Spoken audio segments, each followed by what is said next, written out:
They broke him, not once, not twice, over and over, until there was nothing left but breath and bone. And still, he rose, not quickly, not beautifully, but with a silence that screamed louder than any cry.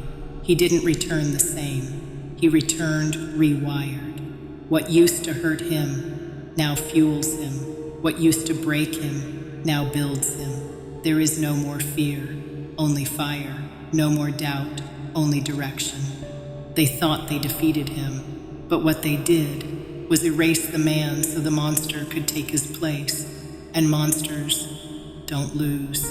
They didn't just hurt me, they hollowed me out, took everything I trusted, everything I loved, turned it into a weapon and aimed it at me.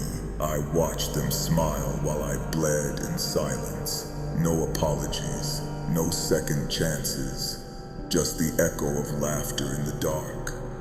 I kept telling myself just survive, but survival costs.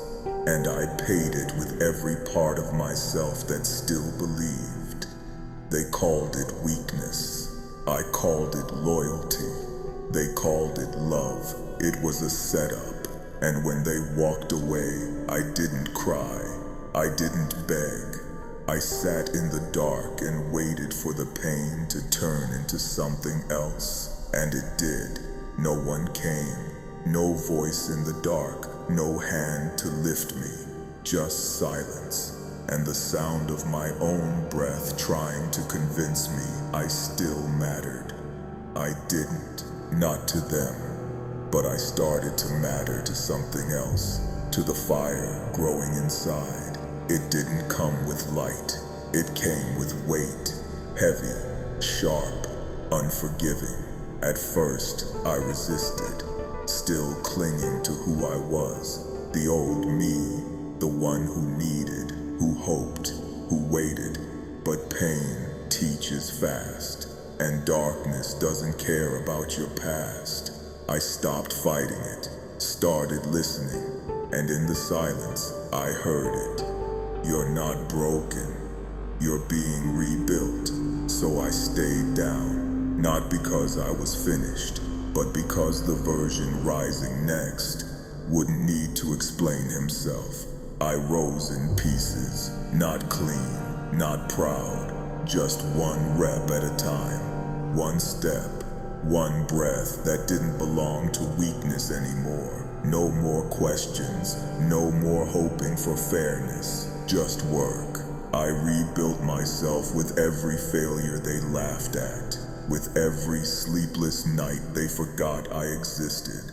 I didn't need a reason, I needed results, muscle, control, clarity, not to show them, to prove to myself that I could live with the fire instead of fighting it.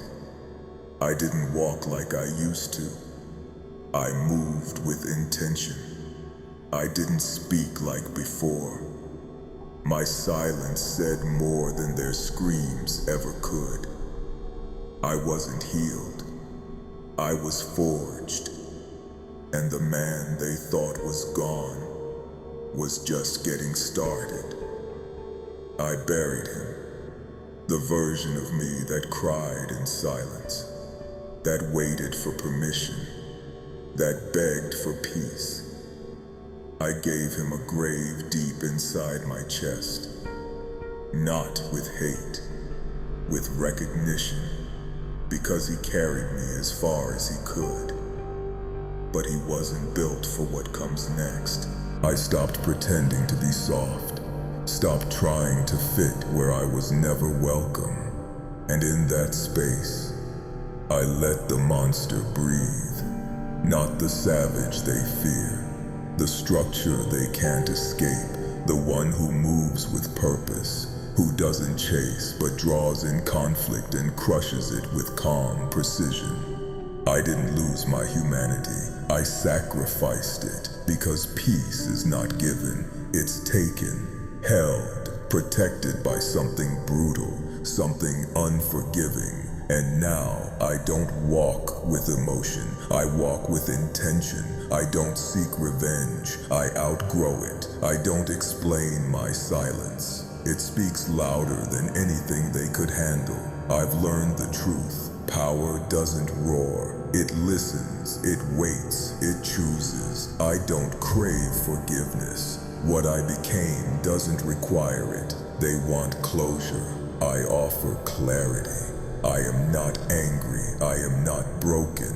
I am defined by every bruise that became armor, by every scar that became blueprint, by every failure that became fuel. I've stopped negotiating with pain. Now it works for me. It wakes me, trains me, reminds me that softness is a luxury I burned away.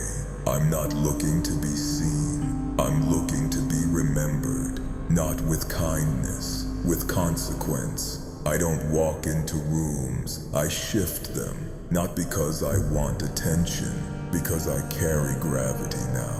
They feel it in the way the air changes, in the silence that follows my steps. I'm not a presence, I'm a pressure, not built to impress, built to endure. Every second I stayed down was a second they wasted celebrating. Now I don't move with anger, I move with design, not to be feared, but to be understood as a consequence. I didn't rise for applause. I rose because staying down was never an option.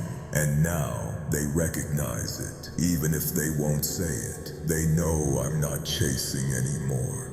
I am what gets chased. I don't flex, I prove. In silence, in focus, in the aftermath of storms they thought would end me. There is no enemy left who can defeat me. Not because I'm invincible, because I decided to be. Because I know pain can't outlast purpose. Fear can't outrun fire. And no voice louder than mine inside me. I stopped measuring myself by the weakness of others. Now I measure them by whether they can stand near me without flinching. Most can't, and those who do don't last long. He didn't just survive the darkness, he mastered it. He didn't run from pain, he weaponized it. There is no enemy that can defeat him, because the real war was always inside, and he won that 1,000 silent times when no one was watching. Now, he doesn't walk for victory. He walks because the world adjusts around him. He doesn't yell, he doesn't chase, he doesn't explain. He exists, and that is enough. The battle didn't end. It became him, and now he doesn't fear the fire. He is the fire.